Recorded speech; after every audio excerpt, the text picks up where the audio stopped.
नमस्कार। Radio active 90.4 FM Bhagalpur पर आपका स्वागत है। आप सुन रहे हैं अपने दोस्त और इस प्रोग्राम के होस्ट आरजे मेहताब को। एक बार फिर से मैं आ चुका हूं आपके लिए लेकर जच्चा बच्चा के स्वास्थ्य और पोषण, टीबी और उसका इलाज और कोविड से बचाव, वैक्सीन के महत्व जैसे विषय पर जागरूकता वाला एक विशेष कार्यक्रम श्रृंखला स्वास्थ्य बाण। ये एपिसोड इस कार्यक्रम श्रृंखला का 10वां एपिसोड है। हम हर हफ्ते शनिवार को इस कार्यक्रम का एक नया एपिसोड लेकर आते हैं और आज के इस एपिसोड को आप दोबारा सुन पाएंगे कल यानी रविवार को शाम 5 बजे से। आप हमें YouTube पर भी सुन सकते हैं। इसके लिए आप हमारे ऑफिशियल YouTube चैनल पर जाएं, जो है रेडियो एक्टिव ऑफिशियल, और स्वास्थ्य बाण कार्यक्रम की प्लेलिस्ट में हमारे एपिसोड्स को सुनें।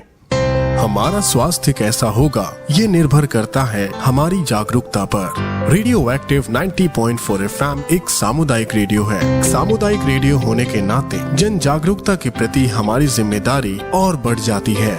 इस कड़ी में स्मार्ट नई दिल्ली के सहयोग से स्वास्थ्य जागरूकता के लिए हम लेकर आए हैं कार्यक्रम श्रृंखला स्वास्थ्य बाण। एक ऐसा रेडियो कार्यक्रम श्रृंखला जिसमें है जच्चा बच्चा के स्वास्थ्य के अलावा टीबी यानी क्षय रोग और कोविड से जुड़ी जानकारी वाले इंफॉर्मेटिव एपिसोड्स। तो सुनना ना भूलें कार्यक्रम श्रृंखला स्वास्थ्य बाण का एक नया एपिसोड हर शनिवार सुबह 11 बजे और उसका रिपीट ब्रॉडकास्ट रविवार शाम 5 बजे only on radio active 90.4 FM Bhagalpur. It's your voice. श्रोताओं, इससे पहले कि हम कार्यक्रम के आज के एपिसोड में आगे बढ़े, आपको पिछले एपिसोड की यानी 9वें एपिसोड की बातें बता दें। श्रोताओं, पिछले एपिसोड में हमने बात की थी बच्चों में स्टंटिंग और वेस्टिंग के बारे में। श्रोताओं, स्टंटिंग और वेस्टिंग बच्चों में कुपोषण से होने वाली बीमारी है। स्टंटिंग और वेस्टिंग आखिर होता क्या है, उसके बाद इसके होने की वजह यानी कारण के बारे में भी हमने चर्चा की थी। हमने इसके पहचानने का सही तरीका जाना था और एपिसोड के अंत में स्टंटिंग और वेस्टिंग से बचाव जैसे विषय पर एक एक करके हमने विस्तार से चर्चा की थी। आपने उस एपिसोड में तो ये सारी बातें जान ही ली है। थोड़ी सी बात आज भी बता देते हैं। सबसे पहले बात कर लेते हैं स्टंटिंग की। उम्र के हिसाब से बच्चे का कद कम रह जाना स्टंटिंग कहलाता है। श्रोताओं, इसे बौनापन भी कहते हैं। बौनापन एक ऐसी स्थिति है जिसमें बच्चे की वृद्धि और विकास रुक जाती है। बच्चे का शरीर एक अच्छी ऊंचाई प्राप्त करने में असमर्थ रह जाता है। इन बच्चों की लंबाई इनकी उम्र के हिसाब से कम होती है।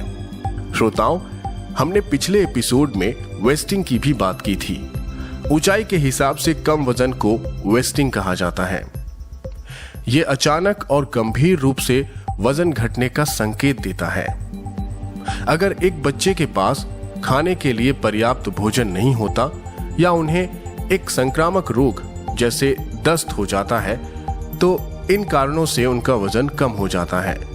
श्रोताओं, जैसा कि नाम से ही पता चलता है कि ये स्थिति तब होती है जब शरीर को पर्याप्त पोषण नहीं मिल पाता और वजन बहुत कम हो जाता है। आशा है कि ये बातें आपको याद होंगी और आप आगे भी याद रखेंगे। अगर आप उस एपिसोड को पूरा नहीं सुन पाए तो कोई बात नहीं, आप हमें YouTube पर भी सुन सकते हैं। उस एपिसोड को या फिर किसी भी एपिसोड को कभी भी कहीं भी YouTube पर आप सुन सकते हैं।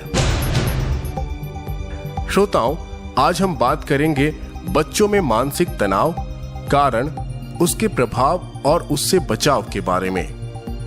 श्रोताओं, अब तक तो हमने नवजात शिशुओं के बारे में बहुत सारी बातें की। जो स्तनपान कर रहे बच्चे हैं, उन बच्चों के बारे में भी हमने बातें की। उनसे थोड़े बड़े बच्चों के आहार के बारे में भी बातें की। तो इसी तरह आगे बढ़ते हुए अब इस कड़ी में हम ऐसे बच्चों की बात करेंगे जो मानसिक तनाव के प्रभाव को झेल रहे हैं या जिनमें ऐसी संभावनाएं हैं। श्रोताओं, ऐसे बच्चे यानी इनकी उम्र अमूमन 5 साल से लेकर 12 साल तक की होती है। तो श्रोताओं, आज हम इसी आयु वर्ग के बच्चों की बात करेंगे।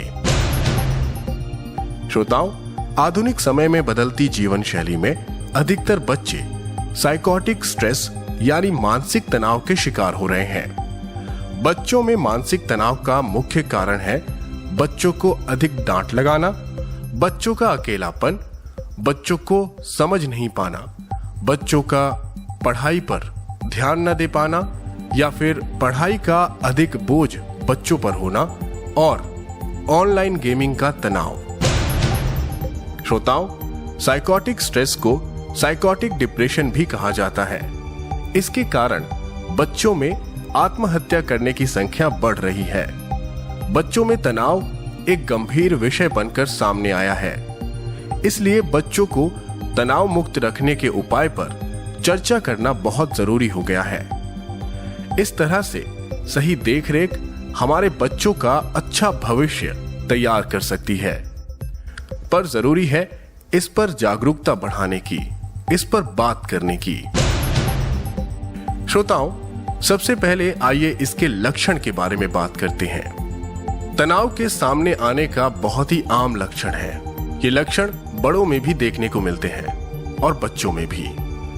बच्चों में इसका असर ज्यादा दिखाई पड़ता है क्योंकि बच्चों का उसके मन के ऊपर उतना अच्छा संयम नहीं होता जितना बड़ों का अपने मन पर होता है। इसलिए इन लक्षणों को पहले जानिए कि आखिर ये क्या है। बच्चों में बात बात पर चिड़चिड़ापन होना, बिना किसी कारण दुखी रहना, मायूस और गुमसुम रहना, हर बात पर गुस्सा करना, व्यवहार में बदलाव होना, खाने पीने की आदतों में बदलाव होना, पढ़ाई और खेल कूद में मन नहीं लगना, हर वक्त नकारात्मक सोच में रहना, स्कूल से शिकायतें आना, आपस में गुस्से वाला व्यवहार करना, गुस्से में आंखें और कान लाल रहना, अकेलापन को पसंद करना। बच्चों में ये सब लक्षण मानसिक तनाव के ही लक्षण हैं। श्रोताओं, अब आइए इनके कारणों में से कुछ प्रमुख प्रभावी कारण पर विस्तार से चर्चा करते हैं। पहला प्रमुख प्रभावी कारण है पढ़ाई का तनाव। श्रोताओं, बच्चों में ज्यादा तनाव का कारण आधुनिक पढ़ाई है, जिसमें बच्चे समय पर सिलेबस को पूरा नहीं कर पाते। इसी तरह मार्क्स कम आना, होमवर्क पूरा नहीं होना, सिलेबस से पीछे रहने पर माता पिता, स्कूल में टीचर और दूसरे अभिभावकों से डांट पड़ना, एक तरह से ये बच्चों में मानसिक तनाव का बड़ा कारण बन रहा है। ये हम सब के घर की कहानी बन गई है।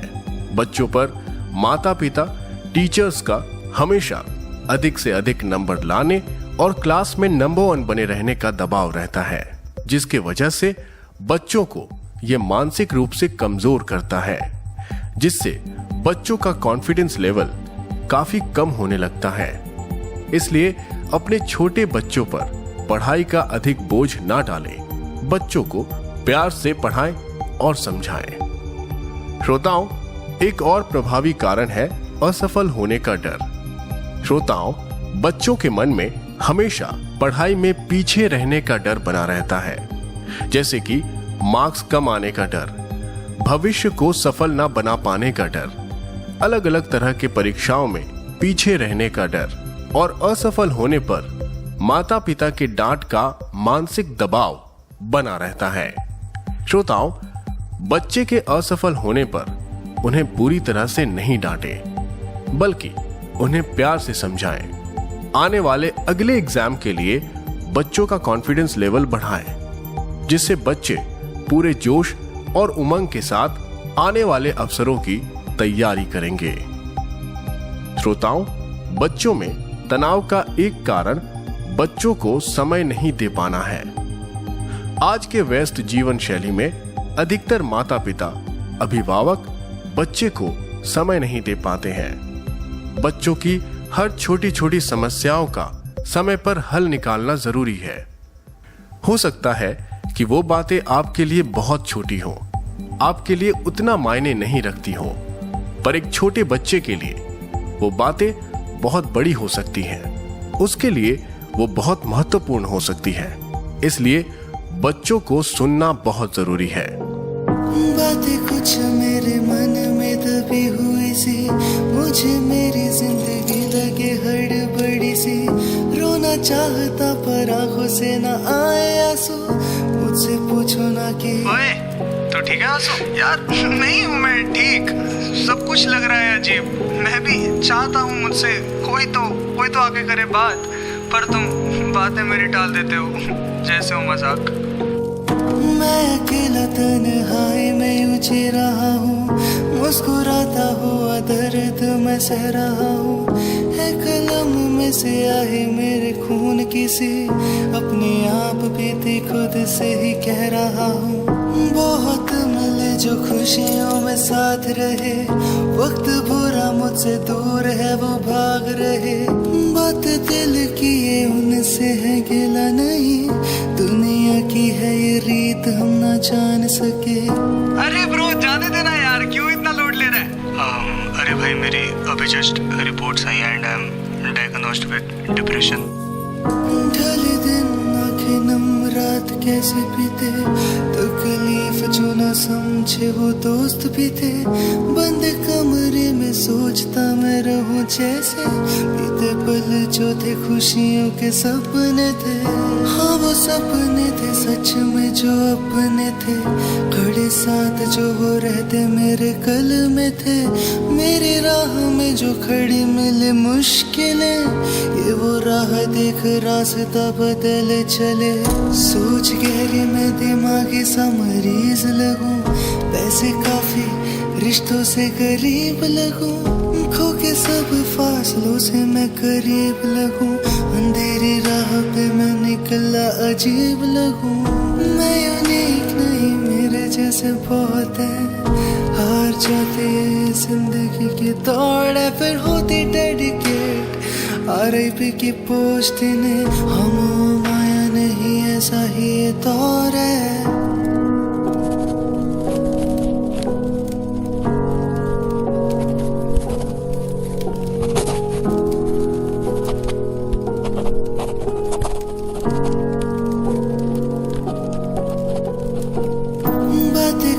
मेरे मन में दबी हुई सी, मुझे मेरी जिंदगी लगे हड़बड़ी सी।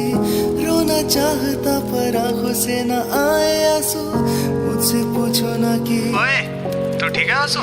यार नहीं हूँ मैं ठीक, सब कुछ लग रहा है अजीब। मैं भी चाहता हूँ मुझसे कोई तो आके करे बात, पर तुम बातें मेरी टाल देते हो जैसे हो मजाक।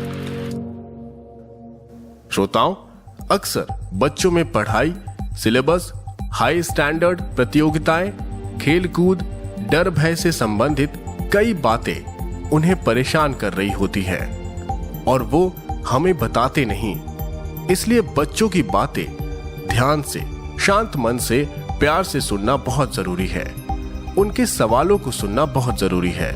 इसलिए बच्चों को वक्त दें, बच्चों की छोटी छोटी बातों को अनसुना ना करें, क्योंकि बच्चों की हर छोटी छोटी बातें भी बच्चों को आगे बढ़ने में मदद करती है। इसी तरह एक प्रमुख और बहुत ही प्रभावी कारण है बच्चों की रूटीन में खेल कूद और आउटडोर गेम्स एंड एक्टिविटी का ना होना। श्रोताओं, ट्यूशन, होमवर्क, सिलेबस को पूरा करने में बच्चे बहुत व्यस्त रहते हैं, जिसके कारण बच्चे को खेल कूद करने का वक्त ही नहीं मिल पाता। बचे हुए थोड़े समय में बच्चे मोबाइल, टैब, कंप्यूटर में व्यस्त रहते हैं, जिसके कारण बच्चे का मानसिक और शारीरिक विकास धीमा या रुक जाता है। इस तरह से बच्चे के ऊपर धीरे धीरे मानसिक तनाव बढ़ता चला जाता है। इसलिए बच्चों के लिए पढ़ाई के साथ साथ शारीरिक खेल कूद भी उतना ही जरूरी है। श्रोताओं, ऑनलाइन गेमिंग और उसके प्रभाव के बारे में तो आज हम विस्तार से चर्चा करेंगे, ताकि आज की जनरेशन के बच्चे को आप इसके बुरे प्रभाव से बचा सके, जो आज हर घर की कहानी बन चुकी है। श्रोताओं, कम उम्र में ऑनलाइन गेम्स की लत बच्चों के शारीरिक और मानसिक विकास पर बुरा असर डालती है। अगर बच्चे ऑनलाइन गेम्स खेलेंगे तो उनका स्वास्थ्य बिगड़ सकता है। घंटों ऑनलाइन गेम्स खेलने के कारण कम उम्र में बच्चों की आंखों की रोशनी कम हो सकती है और वो मोटापे का शिकार भी हो सकते हैं। उनकी शारीरिक क्षमता घट सकती है और वहीं कुछ बच्चे स्लीपिंग डिसऑर्डर या अकेले रहने के कारण डिप्रेशन का शिकार हो सकते हैं। श्रोताओं, क्लिनिकल साइकोलॉजिस्ट ये बताते हैं कि ज्यादा समय तक मोबाइल फोन पर ऑनलाइन गेम खेलने की लत के कारण बच्चे गेमिंग डिसऑर्डर के शिकार हो रहे हैं। इसकी वजह से न सिर्फ बच्चों के व्यवहार में नकारात्मक प्रभाव पड़ रहा है, बल्कि इससे बच्चों की मानसिक और शारीरिक सेहत पर भी बुरा असर हो रहा है। बच्चों में ऑनलाइन गेमिंग की लत की वजह से उनमें आपराधिक प्रवृत्ति पैदा हो रही है। आपने इसके कई उदाहरण भी देखे होंगे। आए दिन कई जगहों से खबरें आती रहती हैं कि किसी बच्चे को ऑनलाइन गेम खेलने से मना करने पर बच्चे ने ये अपराध कर दिया, बच्चे ने वो अपराध कर दिया।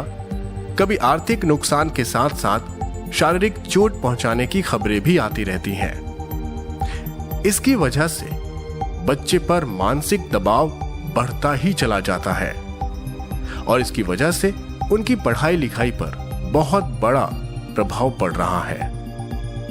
श्रोताओं, विश्व स्वास्थ्य संगठन ने पहले ही इसके बुरे प्रभाव को भांप लिया था। तभी तो ऑनलाइन गेमिंग को जून 2018 में ही एक मानसिक स्वास्थ्य विकार घोषित किया था। WHO के मुताबिक गेमिंग डिसऑर्डर की वजह से न सिर्फ बच्चों पर बल्कि बड़े लोगों पर भी बुरा असर पड़ रहा है। WHO ने इस लत को जुए के लत से भी ज्यादा नुकसानदायक माना है। तो श्रोताओं, अब अगर आपका बच्चा भी ऑनलाइन गेम्स की लत का शिकार है तो कैसे इसके बुरे प्रभाव के बारे में बच्चे को बताएं, ये समझना बहुत जरूरी है। तो शुरुआत कीजिए बातचीत से।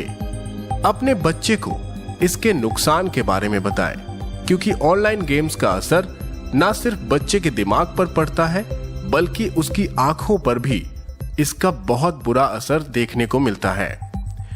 उन्हें ये सब कुछ डिटेल में बताइए। आप जब बच्चे को ऑनलाइन गेम्स के नुकसान के बारे में जानकारी देंगे तो इसकी बहुत संभावना है कि थोड़े ही समय में वो इससे बाहर निकल आए। विशेषज्ञ ये कहते हैं कि जो माता पिता अपने बच्चे को डांट कर किसी चीज को रोकने की कोशिश करते हैं तो उनके बच्चे में अक्सर जिद्दी या गुस्से वाला स्वभाव उत्पन्न हो जाता है। इसके लिए आपको बच्चे से बात करके उसके रूटीन के मुताबिक ऑनलाइन गेम्स खेलने की समय सीमा तय करनी चाहिए। समय सीमा तय करने से बच्चे एक सीमित समय तक ही ऑनलाइन गेम्स खेल पाएंगे। अगर वो लैपटॉप या फोन पर ऑनलाइन गेम्स खेलते हैं तो आप एक तय समय सीमा के बाद उनसे फोन या लैपटॉप ले लीजिए। फिर धीरे धीरे आप गेम्स खेलने की अवधि को घटाते चले जाएं। श्रोताओं, ऑनलाइन गेम्स के अलावा भी दूसरे तरह के तनाव से बच्चे को बचाने के लिए सबसे जरूरी है कि आप बच्चे के साथ समय बिताएं। अगर आप बच्चे को समय देंगे तो वो अपने अंदर के तनाव से बाहर आ जाएगा। अक्सर जो बच्चे अकेला महसूस करते हैं वो जल्दी ऐसी एक्टिविटी में बिजी हो जाते हैं जिससे वो बाहरी दुनिया से अलग हो जाते हैं। पर आपको इस बात का खास ख्याल रखना है कि आप बच्चे को पूरा समय दें ताकि उसे ऐसी एक्टिविटी की कोई जरूरत ही ना पड़े। आप बच्चे के साथ उसकी कोई हॉबी में उसका साथ दे सकते हैं या खुद फिजिकल एक्टिविटी में, फिजिकल गेम्स में अपने बच्चे को साथ लेकर खेल सकते हैं। आउटडोर एरिया में रहने की आदत सीखने से बच्चा खुद बाहर जाकर खेलना पसंद करेगा। अगर आपका बच्चा आउटडोर गेम्स नहीं खेलता है तो आप उसे अपने साथ वॉक पर या एक्सरसाइज पर बाहर लेकर जाएं। इससे बच्चे की आदत बनेगी और वो आउटडोर गेम्स के लिए खुद तैयार हो जाएगा। श्रोताओं, ऐसे बच्चे अक्सर बेहद शार्प माइंड के होते हैं। ऐसे बच्चों के लिए विभिन्न ऑर्गेनाइजेशन क्विज शो या ओलंपियाड शोज करवाते रहते हैं। आप अपने बच्चे को भी ऐसे प्रोग्राम में लेकर जाएं ताकि बच्चे की क्रिएटिविटी सही जगह पर काम आए, उसके अंदर की मानसिक तनाव को कम किया जा सके। और पता है, इस अप्रोच से भी आप अपने बच्चे को ऑनलाइन गेम्स खेलने की लत से बाहर निकाल सकते हैं। बच्चों को खाली समय में पेंटिंग या दूसरी एक्टिविटी में भाग लेने के लिए कहें। साथ साथ इंडोर गेम्स के लिए भी आप उन्हें कह सकते हैं। लोगों से मेल जोल बढ़ाने के लिए भी कहें, ताकि बच्चा बातचीत करे और तनाव से बाहर निकले। तो श्रोताओं, ये था आज का एपिसोड, यानी कार्यक्रम श्रृंखला स्वास्थ्य बाण का 10वां एपिसोड। श्रोताओं, बच्चों का मानसिक विकास बेहतर करने के लिए आप उनके साथ समय बिताएं, अपने विचारों को उनके साथ शेयर करें और उनके विचारों को समझने की कोशिश करें। इससे आपको उन्हें समझने का एक बेहतर अवसर मिलता है। साथ ही आपके विचारों से वो प्रेरित होते हैं, जिससे उनका मानसिक विकास अच्छे ढंग से हो सकता है। साथ ही उनके पोषण का भी खास ख्याल रखें, क्योंकि अच्छे पोषण से ही बच्चे का अच्छा मानसिक विकास हो सकता है। तो अगर आप भी किसी सामान्य सी बात पर चिढ़ जाते हैं, या आपको गुस्सा आ जाता है, या फिर भूख की कमी, नींद ना आना, घबराहट या चिंता महसूस कर रहे हैं, तो कॉल करें राष्ट्रीय हेल्पलाइन नंबर 080046110007 पर। भारत सरकार और रेडियो एक्टिव 90.4 FM भागलपुर द्वारा जनहित में जारी। श्रोताओं, आशा है कि आपने इस एपिसोड को बड़े ध्यान से सुना होगा, और जो आज नहीं सुन पाए, जिन्होंने इस एपिसोड को बीच से आधा सुना, उन्हें हम बता दें कि आप कल भी हमें सुन सकते हैं। हमारे इस एपिसोड का रिपीट ब्रॉडकास्ट सुने कल शाम के 5 बजे से। श्रोताओं, आप हमें YouTube पर भी सुन सकते हैं। इसके लिए आप हमें YouTube पर सब्सक्राइब करें। हमारा ऑफिशियल YouTube चैनल है रेडियो एक्टिव ऑफिशियल। कार्यक्रम स्वास्थ्य बाण की प्लेलिस्ट में हमारे एपिसोड आपको YouTube पर रेगुलर मिलते रहेंगे। रेडियो एक्टिव 90.4 FM भागलपुर पर मैं यानी आरजे मेहताब आपसे मिलूंगा अब अगले यानी 11वें एपिसोड में, शनिवार को सुबह 11 बजे। तब तक के लिए मुझे इजाजत दीजिए और सुनते रहिए स्वास्थ्य जागरूकता पर आधारित हमारा ये विशेष कार्यक्रम श्रृंखला स्वास्थ्य बाण। यह कार्यक्रम स्मार्ट द्वारा लाया गया है। नमस्कार।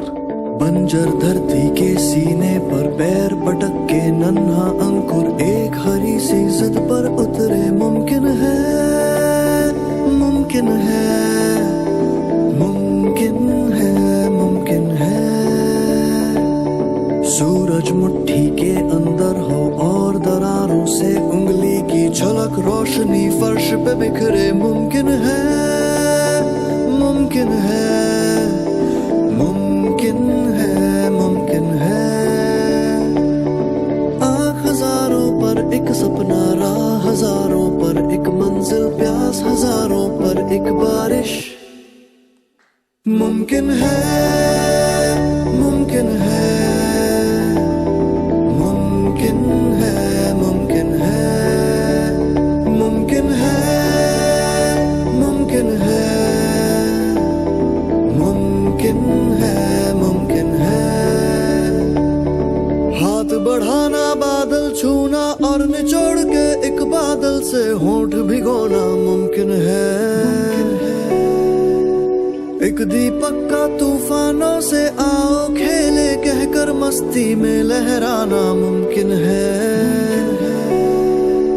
ख्वाबों को आंसू नहलाना और फिर धुले धुले ख्वाबों को देखना, फिर से देखते जाना मुमकिन है, मुमकिन है, मुमकिन है, मुमकिन है। एक मासूम सा कागज लेकर बना के कश्ती अरमानों की एक सफर पे चलते जाना मुमकिन है, मुमकिन है, मुमकिन है, मुमकिन है। घने दरख्तों के साए में पतझड़ की तकलीफ सोचना मुमकिन है। खिली खिली सी धूप की रुत में सर्द रात की टीस सोचना मुमकिन है। बीचों बीच हथेली के एक नारंगी अंगारा रखना, रूह तलक फिर सुलगते जाना मुमकिन है, मुमकिन है, मुमकिन है, मुमकिन है। आने वाले कल की आहट दूर से सुनना और दरवाजे खोल के रखना, राह सजाना मुमकिन है। आँख हजारों पर एक सपना, राह हजारों पर एक मंजिल, प्यास हजारों पर एक बारिश मुमकिन है।